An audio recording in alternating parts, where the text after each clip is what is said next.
জাতীয় সংসদ নির্বাচনের দিনক্ষণ এখনো চূড়ান্ত হয়নি, তবে খুলনায় আগে ভাগেই মাঠে নেমে পড়েছেন বিএনপি ও জামায়াতের সম্ভাব্য প্রার্থীরা। খুলনার ৬ আসনের দুটিতে বিএনপির একজন করে প্রার্থী সক্রিয় থাকলেও অন্য ৪টিতে একাধিক নেতা তৎপরতা চালাচ্ছেন। খুলনা ১ দাকব বটিয়াঘাটা আসনে ২০০১, ২০০৮ ও ২০১৮ সালে নির্বাচন করেছিলেন জেলা বিএনপির সাবেক আহ্বায়ক আমির এজাজ খান।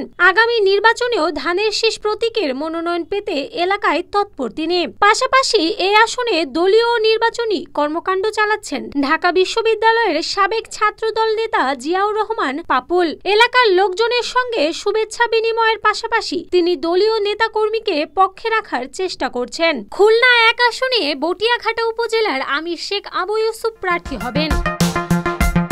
খুলনা ২ খুলনা সদর ও সোনাডাঙ্গা আসনে এখন পর্যন্ত সক্রিয় রয়েছেন মহানগর বিএনপির সাধারণ সম্পাদক শফিকুল আলম তুহিন। এরই মধ্যে সব ওয়ার্ড ইউনিয়ন ও নগর বিএনপির সম্মেলনের মাধ্যমে কমিটি গঠনের মধ্য দিয়ে দলের মধ্যে শক্ত অবস্থান তৈরি করেছেন তিনি। সামাজিক বিভিন্ন কর্মকাণ্ডের মাধ্যমে আলোচনায় রয়েছেন এই বিএনপি নেতা। এই আসনের সাবেক সংসদ সদস্য আলী আসগার লবি আগামী নির্বাচনকে সামনে রেখে কাজ করে যাচ্ছেন। এই আসনে মনোনয়ন না পেলে তিনি অন্য আসনের মনোনয়ন প্রত্যাশী হবেন বলে জানা যায়। খুলনা ২ আসনে মহানগর জামায়াতের সেক্রেটারি জেনারেল শেখ জাহাঙ্গীর হোসেন হেলাল জামায়াতের প্রার্থী।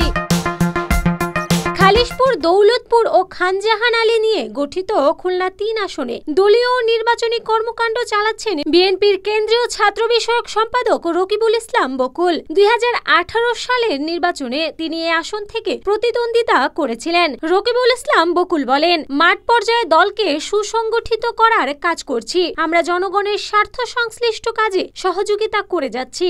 এই আসনে মহানগর জামায়াতের আমির অধ্যাপক মাহফুজুর রহমানকে প্রার্থী হিসেবে ঘোষণা করেছে জামায়াত।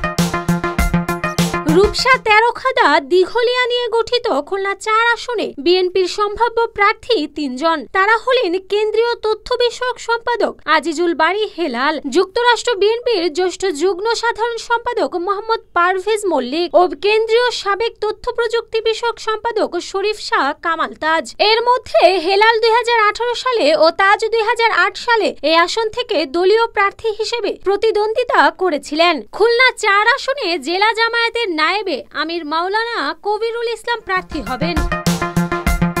খুলনা ৫ ডুমুরিয়া ফুলতলা আসনে এতদিন মনোনয়ন প্রত্যাশী ছিলেন জেলা বিএনপির যুগ্ম আহ্বায়ক মোল্লা মোশাররফ হোসেন মফিজ, জেলা যুবদলের সাবেক আহ্বায়ক ইবাদুল হক রুবায়েদ, আমেরিকা প্রবাসী টিকু রহমান ও সাবেক ছাত্রদল নেতা শফি মোহাম্মদ খান। তবে গত ৩০ মে থেকে নির্বাচনী তৎপরতা শুরু করেছেন মহানগর বিএনপির সাবেক আহ্বায়ক ও বিসিবির সাবেক সভাপতি আলী আসগর লুভি। তিনি দাবি করেন দলের শীর্ষ পর্যায় থেকে নির্বাচনী কর্মকাণ্ড চালাতে বলেছে, সে অনুযায়ী কাজ করছি। এই আসনে জামায়াতের হেভিওয়েট প্রার্থী কেন্দ্রীয় সেক্রেটারি জেনারেল অধ্যাপক মিয়া গোলাম পরোয়ার।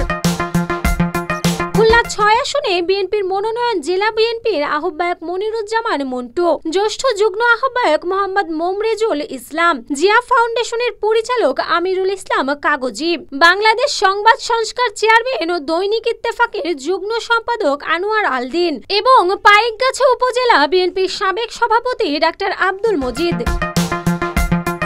জামায়াতে ইসলামী খুলনা অঞ্চলের সহকারী পরিচালক মাওলানা আবুল কালাম আজাদ হবেন এই আসনের জামায়াতের প্রার্থী। খুলনা ১, ২, ৩ ও ৪ আসনের জামায়াতের প্রার্থীরা ভোটের মাঠে নতুন মুখ। খুলনা ৫ আসনে জামায়াতের সেক্রেটারি জেনারেল মিয়া গোলাম পরোয়ার ২০০১ সালের নির্বাচনে জিতলেও ১৯৯১, ২০০১, ২০০৮ ও ২০১৮ সালে হারেন। অন্যদিকে খুলনা ৬ আসনে মাওলানা আবুল কালাম আজাদ হেরেছিলেন ২০১৮ সালের নির্বাচনে।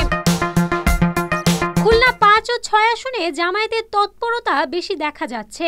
এরই মধ্যে দলের কেন্দ্রীয় আমিরের উপস্থিতিতে এই দুটি নির্বাচনী এলাকায় বেশ কয়েকটি সভা সমাবেশ করেছে দলটি। তবে অন্য ৪ আসনের প্রার্থীরাও বসে নেই। তারা নির্বাচনী এলাকায় দলকে আরও সংগঠিত ও বিস্তৃত করার পাশাপাশি জনসম্পৃক্ততা বাড়ানোর কাজ করছেন।